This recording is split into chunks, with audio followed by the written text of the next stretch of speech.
Des 20 militaires pris en otage il y a près de 2 mois en Centrafrique, 14 ont été libérés mardi. Ils avaient été capturés précisément le 14 février par des membres de la coalition des Patriotes pour le changement CPC après de rudes combats entre l'armée centrafricaine et les rebelles dans le nord du pays. L'annonce de leur libération a été faite par le Comité international de la Croix-Rouge qui a mené les négociations. Selon le bureau de l'organisation humanitaire, les soldats libérés sont arrivés mardi dans l'après-midi à Birao, une ville du Nord, et ils y resteront jusqu'à l'organisation très prochaine de leur retour à Bangui. Il semble en bonne santé et capable de supporter le voyage. Le 20e est un blessé qui avait été séparé du groupe pour une prise en charge médicale. On va le récupérer à un autre endroit plus tard. Nous sommes intervenus dès le départ, comme intervenants neutres, afin de négocier avec toutes les parties concernées. La libération des 19 soldats centrafricains a été également confirmée par le groupe rebelle dans un communiqué. L'armée centrafricaine, de son côté, se félicite de la nouvelle et déclare avoir fait de la libération de ses militaires sa priorité depuis leur prise en otage. À Kigali, au Rwanda, le président kényan William Ruto a entamé mardi une visite d'État de 2 jours. Reçu au palais présidentiel, le chef d'État kényan et son homologue rwandais disent avoir évoqué la crise sécuritaire dans l'est de la RDC. Une crise dont la résolution semble en bonne voie, selon William Ruto, qui met en avant les différents progrès. La bonne nouvelle, c'est que le mois dernier, nous avons assisté à de nombreux développements positifs concernant le défi de la sécurité dans l'est de la RDC.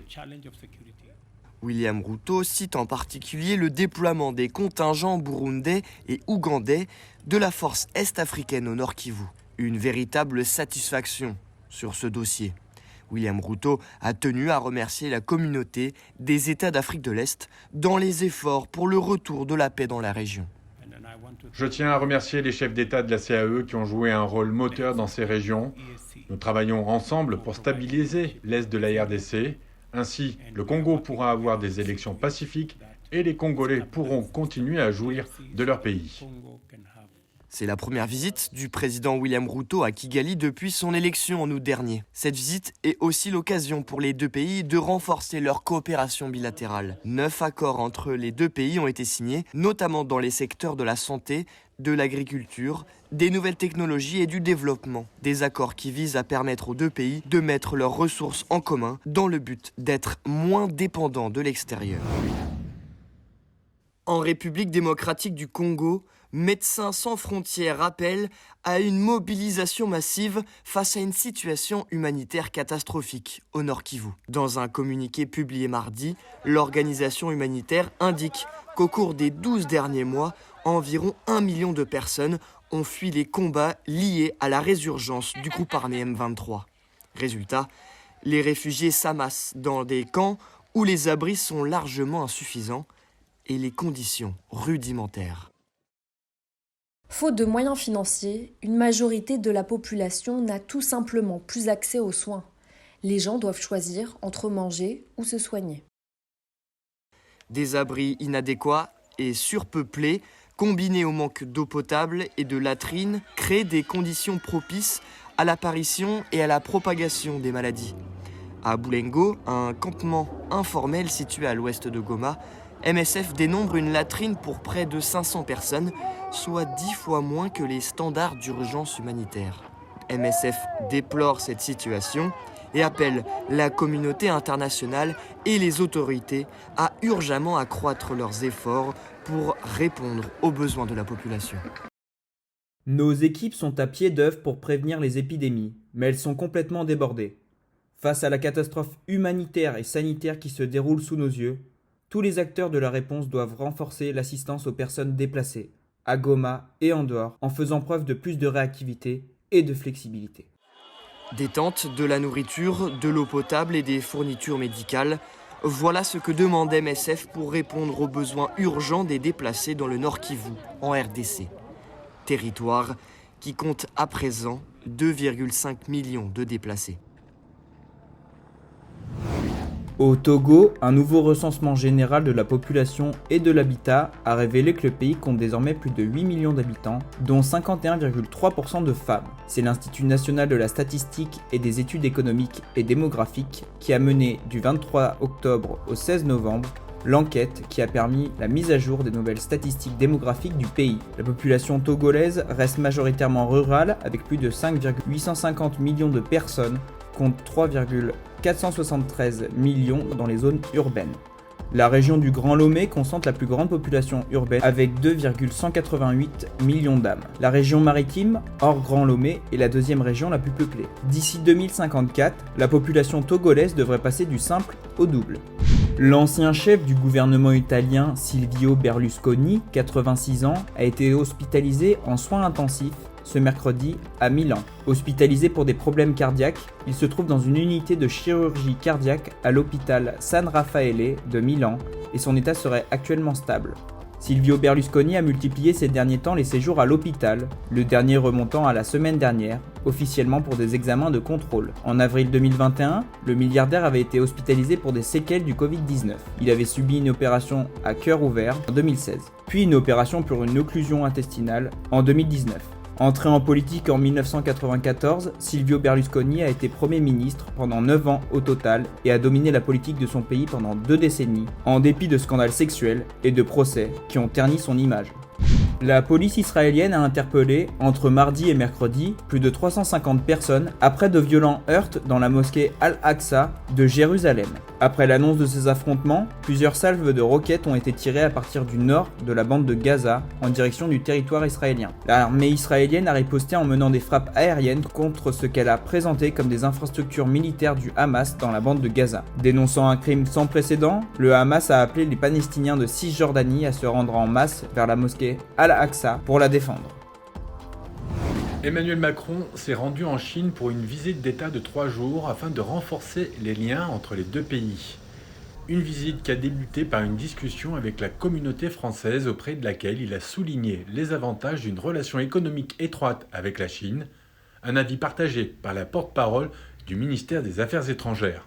La Chine est prête à collaborer avec la France pour faire de cette visite une occasion de promouvoir de nouveaux résultats dans le partenariat stratégique global, étroit et durable entre la Chine et la France, de jouer un rôle positif dans le développement sain des relations entre la Chine et l'UE et d'apporter des contributions positives à la promotion de la paix, de la stabilité et du développement dans le monde.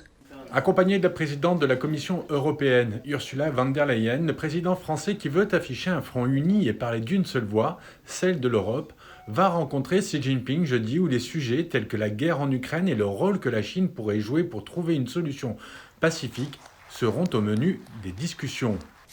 La Chine a réaffirmé son attachement à la Charte des Nations Unies, l'intégrité territoriale, la souveraineté des nations en font partie. Je crois que les défendre, c'est aussi cheminer ensemble et essayer de trouver un chemin de paix. La visite d'Emmanuel Macron en Chine est donc essentiellement pour renforcer les liens entre les deux pays et trouver un chemin vers la paix, sans compter que la Chine est un partenaire commercial important pour la France, pour l'Europe, et qu'il est crucial de maintenir des relations économiques étroites entre les deux pays. J'espère que la Chine et la France approfondiront leurs échanges et leur coopération. J'espère que nous pourrons faire progresser la paix, la culture et la technologie dans le monde. Je suis convaincue que nous y parviendrons. Demain, avant un dîner d'État, Emmanuel Macron rencontrera des dirigeants chinois accompagnés de la présidente de la Commission européenne, Ursula von der Leyen, pour porter un message unitaire. Enfin, il se rendra vendredi à Canton où il échangera avec des étudiants chinois. La rencontre était attendue, mais elle s'est soldée par un échec, selon les mots des syndicats. Mercredi, la première ministre Elisabeth Borne a reçu l'intersyndicale dans un geste d'apaisement. Les leaders des 8 organisations syndicales arrivées peu après 10 heures, ensemble et à pied, à Matignon sont ressortis environ 1 heure après. Nous sommes venus demander le retrait de la réforme des retraites au nom des millions de salariés mobilisés depuis plus de 3 mois. La première ministre nous a adressé une fin de non-recevoir et choisi de nous renvoyer dans la rue. Nous avons choisi de mettre fin à cette réunion inutile dès lors que la Première ministre nous a indiqué qu'elle continuerait à gouverner contre le pays. Au centre des discussions, le recul de l'âge de départ à la retraite de 62 à 64 ans qui cristallise toutes les tensions. Les syndicalistes avaient prévenu qu'ils quitteraient la réunion si Elisabeth Borne refusait de parler de ce point. La Première ministre est restée ferme, les syndicats aussi. Malgré l'échec de cette tentative de dialogue, Elisabeth Borne assure qu'aucune suite à la réforme ne serait envisageable sans partenaires sociaux. D'autres sujets ont également été évoqués. Je pense aux carrières longues, à la pénibilité et à l'usure professionnelle, à l'emploi des seniors, même si nos désaccords sur l'âge n'ont pas permis d'en discuter de façon approfondie. Je pense que cette réunion marque néanmoins une étape importante. Les organisations syndicales, comme elles ont pu vous l'indiquer, sont disponibles pour travailler ultérieurement sur ces sujets. Cette rencontre intervient à la veille d'une 11e journée de manifestations et de grève contre la réforme des retraites, où de nouvelles perturbations sont attendues dans les transports, les écoles et les raffineries. Face au refus du gouvernement de retirer la loi, l'intersyndicale en appelle à une mobilisation massive. Alors qu'il est, après cette réunion, j'en appelle à ce qu'un maximum de travailleurs et de travailleuses, de citoyens dans ce pays rejoignent les cortèges partout en France demain. C'est de ça dont il s'agit. Effectivement, il faut qu'on démontre la force de la démocratie sociale et dans le calme, sans violence, j'en appelle à ce qu'un maximum de travailleurs et travailleuses se mobilisent. Je vous remercie. L'exécutif, qui mise sur un essoufflement du mouvement, a annoncé par la voix du ministre de l'Intérieur que 11 500 policiers et gendarmes seraient mobilisés jeudi.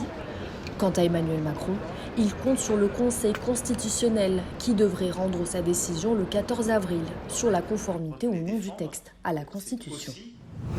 À peine de retour dans sa propriété de Mar-a-Lago en Floride après son inculpation par le procureur de Manhattan, Donald Trump a tenu un discours au ton provocateur à l'encontre d'Alvin Bragg, le procureur new-yorkais, qu'il a qualifié de criminel, estimant que les accusations de crimes portées contre lui étaient une insulte à son pays.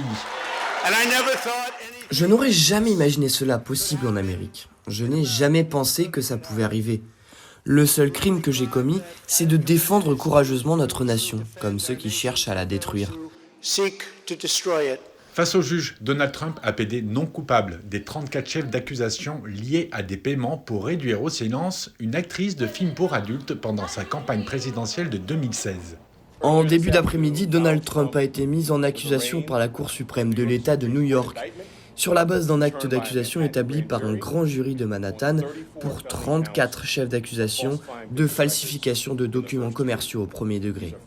Il s'agit de délits graves dans l'État de New York. Qui que vous soyez, nous ne pouvons pas normaliser et nous ne banaliserons pas les conduites délictuelles graves. 34 chefs d'inculpation qui sont chacun passibles d'une peine d'emprisonnement pouvant aller jusqu'à 4 ans, bien que les juges condamnent rarement les accusés à de la prison pour de tels délits. Une perspective inenvisageable pour ces soutiens qui pensent au contraire que tout cet acharnement autour de leur candidat est une très bonne chose. La journée d'aujourd'hui a définitivement fixé le sort. Il sera notre prochain président. Et puis l'autre camp essaye de l'attaquer, plus il est proche de devenir notre prochain président, sans aucun doute. La prochaine audience aura lieu le 4 décembre 2023 dans le même tribunal de Manhattan. Les conséquences sur la présidentielle de 2024 sont incertaines, mais si Trump est condamné, cela pourrait l'empêcher de se présenter à nouveau. En revanche, s'il est acquitté, cela pourrait renforcer sa candidature, mais aussi mobiliser les électeurs démocrates qui rêvent que d'une chose, voir Donald Trump derrière les barreaux. Pour réveiller les souvenirs de campagne, ses clients choisissent de dîner ici chaque midi. Loin du luxe observé dans des restaurants prestigieux, ce lieu fait la part belle à la nature, des nappes de table, des plats et menus sculptés en bois d'ébène, des décorations en paille et bambou, des murs en graffiti qui reflètent les couleurs du continent. Le but, valoriser le Made in Africa dans les espaces culinaires. Vous avez remarqué peut-être de par les tables, de par les couverts, de par les couleurs, ça décrit en fait l'Afrique en général et le 237 en particulier. En fait, un jour, je me baladais sur Facebook. J'ai vu une publicité des plats avec des noms, des saucisses, surtout la stylure que j'ai vue. Et puis j'ai tapé sur sur leur numéro WhatsApp, je me suis retrouvé à la pimenterie Tianbi. Et ce qui me plaît dans leur nourriture, c'est d'abord la présentation et ensuite les plats qui sont très bons, qui représentent notre tradition africaine. Pour inviter la clientèle, le propriétaire a opté pour des mots de bienvenue gravés en langue béti. Peuple autochtone, peuple issu des régions centre, sud et est. Le service est aussi un véritable retour aux sources. Or, dans plusieurs restaurants, les plats traditionnels ont perdu leur essence et attirent moins les autochtones. Moi, je suis béti. J'ai grandi avec ma grand-mère. Lorsqu'elle décidait de vous faire un mets traditionnel, je vous dis en toute honnêteté qu'en ce jour, c'est difficile de trouver la qualité là. Ils ont modernisé la cuisine. Nos grands-mères faisaient le domba avec les messep, les messim, les oudouam et les moloam et tout le reste là. Vous trouvez que vous avez vu ça? Vous avez vu leur menu? Grâce à cette initiative qui concourt à promouvoir la politique d'import-substitution, le propriétaire a engagé un important chiffre d'affaires en quelques années seulement de création. Il attire aussi de nombreux touristes, un autre secteur plutôt en berne, malgré les richesses du Cameroun.